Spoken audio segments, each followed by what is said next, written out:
Good evening. Schools in South Gloucestershire could soon be the lowest funded in the country. Campaigners also warn that financing for Bristol schools will fall 9% over 5 years. Well, it follows the introduction of a new formula by the government, which says extra money will soon stabilise the situation. Here's our political editor, Paul Baltrop. At a kitchen table in South Gloucestershire, anger. Our MPs represent us. We're at a breaking point now, I'd say. Yeah, you've got experienced teachers being made redundant because they can't afford to be paid. We're also losing some of the most experienced and valued people. Yes. Their children's schools already get less than most. By 2020, they're projected to be the lowest funded. Why should the children of South Gloucestershire get less money than children across in Baines and Gloucestershire and even Bristol? And I know they have all suffered cuts as well, but it just doesn't seem very just or fair. Campaigners have looked at funding per pupil from 2015 to 2020. Nationally, most schools will lose money. The average is just over 4%. And that's the figure for several areas in the West, including South Gloucestershire, which was already near the bottom of the table for funding.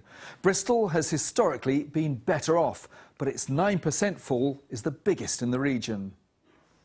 So schools are now poring over the figures. For years they've had to cut spending. Some are now struggling to balance the books.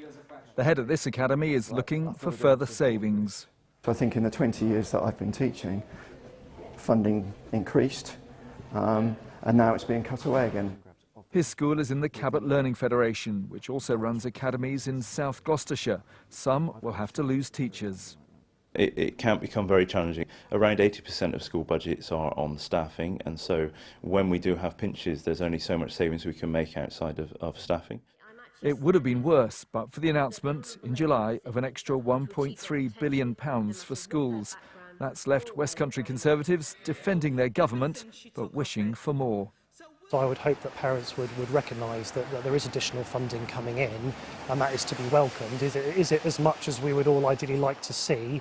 That, well, clearly we would like more. Schools predict they will still have to cut teachers.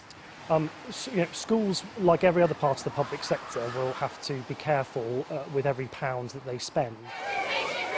Teachers and parents will keep up the pressure. They protested in Bristol in May. Next week, they'll be lobbying MPs at Parliament.